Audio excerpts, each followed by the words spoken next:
peu d'écho dans le public. Et pourtant, il mérite une lecture attentive. Pour la première fois, en effet, les autorités fédérales y mettent officiellement en lumière l'une des pages les plus sombres de l'histoire récente de notre pays. Un drame dont souffrent aujourd'hui encore des centaines de nos concitoyens. Un drame que l'on a pudiquement intitulé « Les enfants de la Grande Route ». Le seul moyen de lutter efficacement contre le nomadisme, c'est de briser le clan des gens du voyage. C'est de faire éclater leur cercle familial. Il n'y a pas d'autre solution si nous ne parvenons pas à isoler ces individus. Ils seront tôt ou tard repris par leurs tribus et tout ce que nous avons fait pour eux sera perdu. Ces mots terribles, entendus à Zurich le 9 juillet 1943, ne sont pas, comme on pourrait le penser, tirés d'un ouvrage de propagande nazie. Ils ont été prononcés par un homme qui était alors le chef de la section enfants en âge scolaire de la Fondation Pro-Juventus, l'appui financier de la Confédération. Des centaines d'enfants suisses, manouches, gitans ou yéniches, ont été arrachés à leur famille et sédentarisés de force. Ceci dès 1926 et jusqu'en 1973. Parce que leur manière de vivre était alors considérée comme asociale, amorale, voire dangereuse. Aujourd'hui, les responsables de Pro-Juventude se distancient très nettement de cette action, même s'ils ne participent pas à cette émission. Mais comme vous le verrez dans ce reportage de Francis Luisier et Jean-Pierre Moutier, les plaies ouvertes par ce drame sont loin d'être toutes refermées.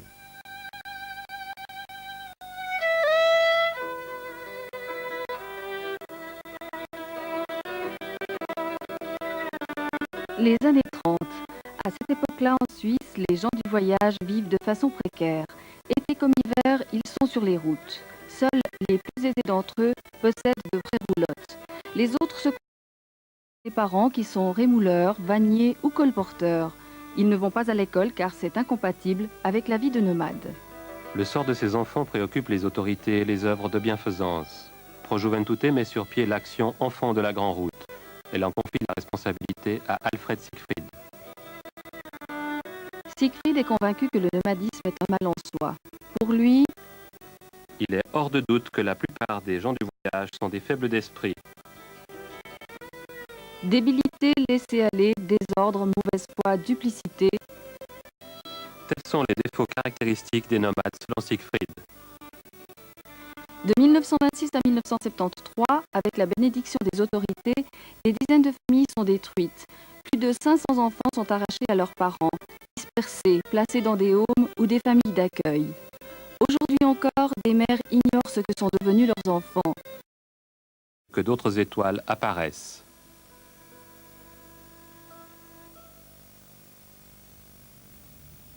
Maria la mère. Tout enfant, elle fut enlevée à sa mère qui était sujette à des troubles psychiques. Oui, j'ai passé toute ma vie dans les maisons de correction psychiatrique. Je crois que j'ai compté une fois, je crois que ce sont 17 déplacements, jusqu'à 17 ans. Pas compter les maisons de correction où je restais seulement 2-3 heures. Et qu'est-ce qui se passait dans les asiles psychiatriques? Pour quelle raison vous mettez là? Pour observer si j'étais normal ou non, d'une part, mais d'autre part aussi pour des traitements psychiatriques, avec électrochocs, avec des pilules, des tranquilizers, des choses comme ça, et une fois aussi une cour d'insuline. Que vous aviez un comportement anormal, asocial? Non, c'était plutôt à cause de ma mère, non? Dans ce temps-là, on avait l'impression que si les parents sont malades psychiquement, les enfants le sont aussi. Alors on était déjà fixé quand on était né, non? On était un enfant pas normal. Et comme j'étais toujours un peu de travers dans les maisons de correction, les maisons d'enfants, dans les familles, on disait c'est sa maladie, non? Elle ne se comporte pas comme les autres, alors elle est malade comme sa mère. Puis ça donnait la raison pour tous ces traitements, pour ces observations.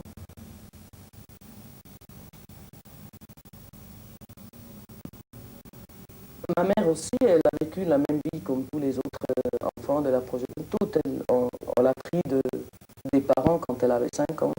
Les parents étaient ailleurs.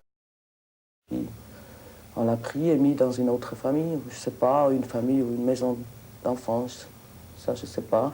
Puis quand les parents ils rentraient, à 5 heures du soir, il n'y avait plus d'enfants à la maison. Ils étaient 4, 3 filles, je crois, et puis un garçon. Puis moi, je pense qu'elle n'a jamais, toute sa vie, elle n'a jamais oublié ce choc d'être pris de ses parents. Parce qu'après, quand elle avait 20 ans, quand elle était la première fois dans une maison psychiatrique pour traitement, elle criait toujours après son père. Toujours. Même les dernières années, quand elle se sentait pas bien, quand elle était malade, très malade, elle criait après son père comme un enfant de 5 ans. Moi, je l'ai entendu une fois. Une femme de plus que 50 ans qui crie après. À 17 ans, Mariella est enceinte. Cette grossesse, c'est l'espoir du mariage et de l'émancipation. Mais sa tutrice ne l'entend pas ainsi. Mariella est arrêtée, conduite à Berne et enfermée dans une cellule. J'ai crié comme une folle, non? Puis il y avait monsieur, il ne vit plus maintenant, il est mort, sa femme qui venait tous les deux avec le chien berger. Ils m'ont pris par les cheveux et puis ils m'ont tiré aux cheveux comme ça, un escalier plus bas, dans une cellule isolée, puis ils m'ont mis dedans avec le chien. Et puis j'avais peur. Ouais, c'était fou parce que j'ai peur des chiens. J'ai toujours peur des chiens, je sais, mais pas peur du tchouk. Et puis, ouais, ils m'ont laissé là-bas pendant des heures, pour oublier la peur, comme ça. Puis après 3-4 heures, mais le chien, il était gentil d'ailleurs. Il me léchait le visage et puis après, ça passait, la peur comme ça. Et puis après 3-4 heures, je sais plus, il y avait de nouveau un policier qui venait en uniforme. Puis on m'a donné des papiers que je ne savais pas que c'était. Et puis il me dit, viens avec nous. De sa cellule bernoise, Mariella est transférée à la prison pour femmes de Hindelbank. Sans jugement. Son crime, non-conformisme. Nombreux sont les enfants de nomades qui, comme elle, sont allés de familles d'accueil en maison de redressement pour aboutir à Bellechasse ou Hindelbank, des établissements normalement réservés aux vrais délinquants. C'est à Hindelbank que Mariella met au monde son enfant, un garçon. 1 an plus tard, elle peut quitter l'établissement. J'ai quitté... Enfant. Oui, mon enfant quittait aussi, mais sans moi. Parce qu'on m'a obligé par les autorités du Grison et puis les autorités de la Projuventuto, on m'a obligé de donner l'enfant dans une maison, dans une famille, parce qu'ils ont dit, ben, toi, tu n'es pas capable de regarder pour ton fils. D'ailleurs, j'étais 1 an avec lui à Hindelbank, non? J'ai fait la preuve que je suis capable, non? On m'a dit, écoute, si tu donnes ton enfant, tu peux sortir aussi. Si tu ne le donnes pas, on te le prend. Alors j'ai dû accepter, non? Parce que je voulais sortir du prison, c'est normal. Alors on l'a mis dans une maison, dans une famille à Hindelbank. Même c'était le curé de Hindelbank qui a cherché cette place, et puis comme ça j'ai pu quitter. Elle a aujourd'hui 38 ans, elle est journaliste et écrivain.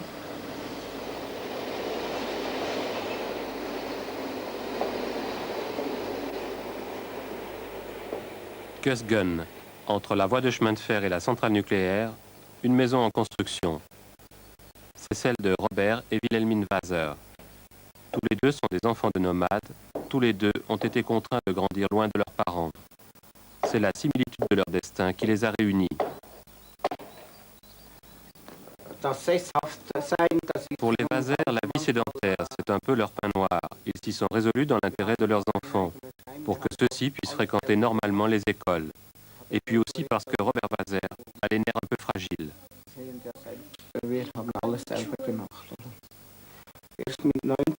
J'avais 19 ans quand j'ai enfin découvert toute ma parenté. J'ai été très déçu. Je me suis demandé comment des choses pareilles pouvaient se passer en Suisse. Ich bin da sehr enttäuscht gewesen und habe mich gefragt, wie ist das möglich, dass in der Schweiz solche Sachen passieren können. Madame Waser, comment c'était dans le home d'enfants? C'était très très dur. Nous n'avons pas été éduqués, mais dressés. On nous punissait très sévèrement quand nous faisions quelque chose de travers, même si c'était qu'un petit truc sans importance. Es musste nur eine Kleinigkeit sein. Aber ich war relativ ein gut folgsames Mädchen. Et moi, j'étais une gamine très docile. J'avais peur. J'étais entrée là toute petite, je ne connaissais rien d'autre. Je n'ai pas osé me révolter, c'était puni. Ich habe mich nicht getraut zu widerreden, es wurde bestraft. Einmal habe ich die Zunge rausgestreckt. Une fois, j'ai tiré la langue. Alors on m'a passé à la douche. Vous savez, la douche de la baignoire, en plein visage, jusqu'à ce que je ne puisse plus respirer. Des punitions comme ça faisait peur. J'étais trop gentille. Dann war ich zu lieb. Meine Eltern habe ich Mes parents, je les ai connus. Sie sind hin und wieder Ils venaient parfois à l'institut. aber wenn sie zu Besuch Et quand ils venaient en visite, on nous enfermait dans une chambre. Les parents et les enfants. La porte était fermée à clé de l'extérieur. Nous ne pouvions nous voir que dans ce cadre-là. Mes parents avaient perdu la puissance paternelle. On la leur avait retirée. Ils n'avaient plus aucun droit sur nous. Une fois, mon petit frère avait 3 ou 4 ans. Il avait besoin de faire pipi. Ma mère a frappé à la porte. On a ouvert. Elle a dit qu'elle voulait aller aux toilettes avec le petit. Quand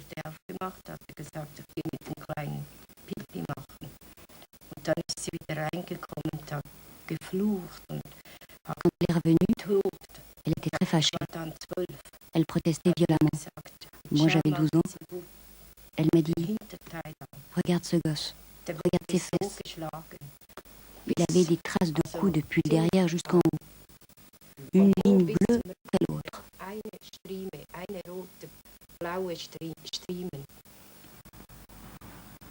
Harburg, autrefois une forteresse, sans jugement, parce qu'il ne se plaisait pas dans sa famille d'accueil. Ich bin mit jugendlichen Verbrechern aufgewachsen. Und ich muss sagen, J'ai grandi à côté de jeunes délinquants. Je dois dire que j'ai de la chance de ne pas devenir comme eux. J'aurais pu mal tourner. Je n'ai pas de très bons souvenirs, notamment de l'État suisse, car il aurait dû assumer la responsabilité paternelle. En réalité, il a complètement laissé tomber. Je dois dire que dans ce domaine, la Suisse ne me paraît pas avoir de grands mérites. Je n'ai pas beaucoup d'estime pour ma propre citoyenneté. Mes papiers, je suis prêt à les rendre. Ça ne me ferait rien du tout.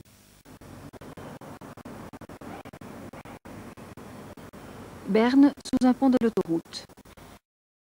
Ces familles, les Minster. Martha Minster, elle aussi, a été prise en charge par Alfred Siegfried. Ses frères et sœurs se sont sédentarisés, mais elle a retrouvé la vie des nomades. Moi, je ne savais pas que j'étais une enfant de voyageur. Je n'étais pas sûre. Mais j'ai appris après par mon frère et que j'étais d'une famille de voyageurs. Vous étiez déjà grande à ce moment-là? Oui, j'avais 20 ans.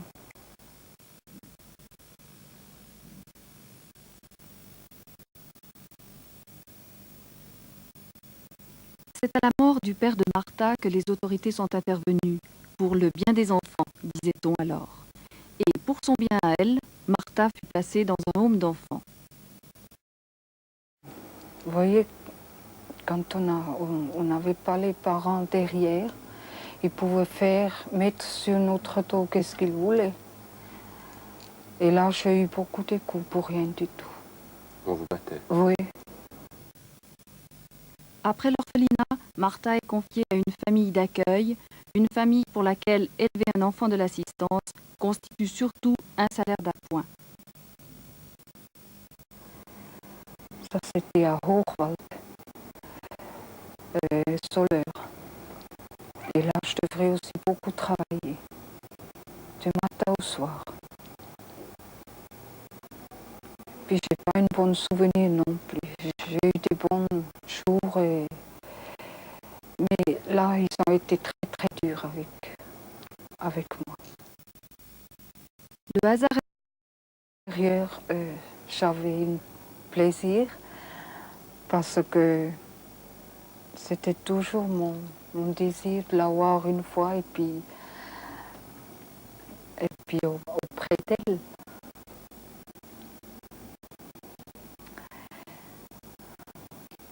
Elle n'a pas beaucoup parlé avec moi ce jour-là. J'étais comme une étrangère pour elle. Et vous l'avez revu plusieurs fois Oui, je l'ai revue plusieurs fois après. et vous avez pu parler petit à petit du passé. Pas beaucoup. Une fois, j'ai parlé avec elle. Une fois. Moi, parce que moi, j'avais honte, puisque je voulais pas parler avec elle. Et peut-être elle voulait pas me dire, pour ça que j'ai pas forcé. Et une fois, j'ai dit à elle, mais maman, pourquoi? Et puis elle m'a dit, moi, j'étais aussi seule, avec les 9 enfants, et puis personne ne s'occupait de moi. Et vos frères et sœurs ont réagi comme vous? Non, ils réagissent. Ils ont une certaine colère en eux contre les parents. Je me rappelle, il y a même une sœur et un frère qui ne sont même pas venus lentement de notre mère. Ma mère, quand elle est morte, 3 mois à peu près avant, elle m'a dit que j'ai encore une sœur dans le dessin et je ne le connais pas du tout. Je ne sais pas comment elle s'appelle et j'aimerais tant la voir. Elisabeth Krayenbuhl. Elle n'est pas une nomade, mais il lui arrive d'aller sur les marchés aider le frère qu'elle a retrouvé. Car et le hasard a fait le reste.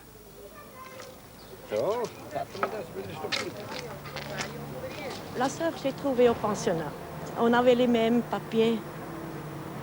Oui, vous avez retrouvé une de vos sœurs par hasard. La plus petite, la cadette.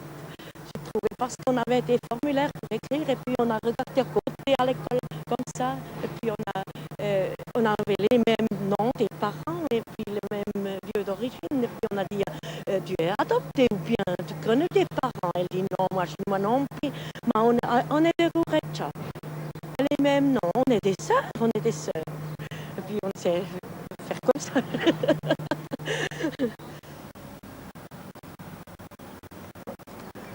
Et puis un jour, c'est Clemente qui frappe à la porte. Elisabeth reconnaît tout de suite son frère. Ensemble, ils vont à la rencontre de leurs 3 autres sœurs. Chargés par les organisations charitables, ont passé leur enfance dans des milieux hostiles. Ils n'oublieront jamais.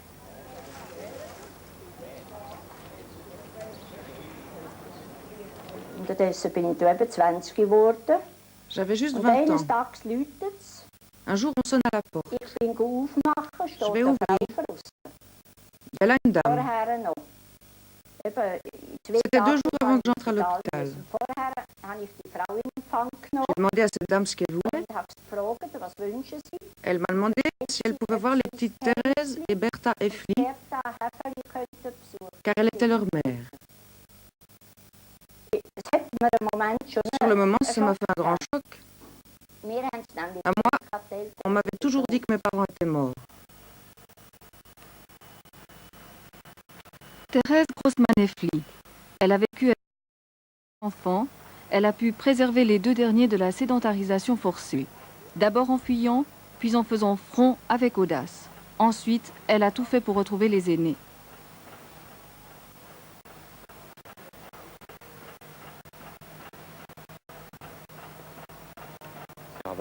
Madame Grossman, vous avez d'abord eu 5 enfants. L'aîné, c'était Vidorna. J'étais à Stein am Rhein. Mon mari était à l'hôpital. 2 policiers sont venus, des civils, envoyés par Pro Juventut. Il y avait aussi une assistante sociale qui avait des langes dans ses bras. Quand je les ai vus, j'ai pris l'enfant hors de sa poussette, je l'ai enveloppé dans la couverture du chien. J'ai sorti un pistolet de mon sac. Je savais qu'on me recherchait dans toute la Suisse comme une criminelle. J'ai pensé, Je les ai avertis. Le premier qui touche à l'enfant devra mourir. Il y en a un qui a dit, celle-ci, elle n'est pas née d'hier. On ne peut pas lui arracher l'enfant des bras. Ils sont repartis bredouille. Quelque temps après, la petite est tombée malade. J'ai dû la porter à l'hôpital de Chafouz. Quand j'ai voulu la reprendre, on m'a dit, à des mères comme vous, on ne peut pas confier un enfant. Il suffisait d'entendre ce que disait Pro Juventud pour savoir quelle mère j'étais. Ils ont procédé de la même manière pour chaque enfant. Quand la petite Eva est née, on m'a bandé la poitrine pour couper la montée du lait. Et puis, ils l'ont donnée à l'adoption, sans rien me demander. Thérèse parvient à connaître le nom de l'institut dans lequel son fils Marcel est placé. Elle s'y rend. 6 mois plus tard, on a reçu une lettre. Là, ils ont su me trouver. La lettre disait que Marcel était mort, qu'il était enterré. Il avait 16 mois. Nous, on n'a jamais su où était la tombe. Et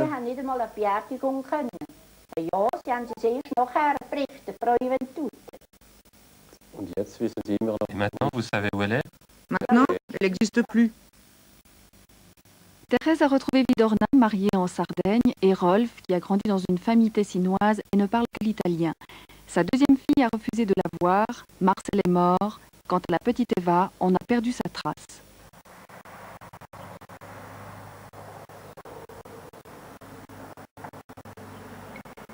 Aux centaines d'enfants directement pris en charge par les organisations de charité, il faut ajouter ceux qui, indirectement, ont pu sauver en fuyant sans cesse. Sonia Minster-Tonini est de ceux-ci. Ni elle, ni ses frères et sœurs ne sont tombés dans les filets de la charité forcée.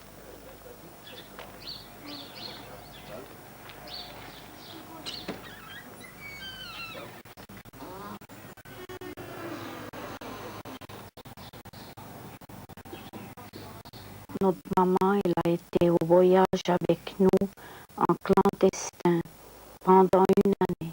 Comment ça se passait, ça? Eh ben, pour nous nourrir, pendant le jour, elle devait aller vendre des articles maison par maison. Et nous, elle nous a cachés dans les petites fermes où il y avait du foin dedans, les petites maisons de la campagne. Dans des granges. Dans des granges, oui. Elle nous a cachés comme ça pendant une année.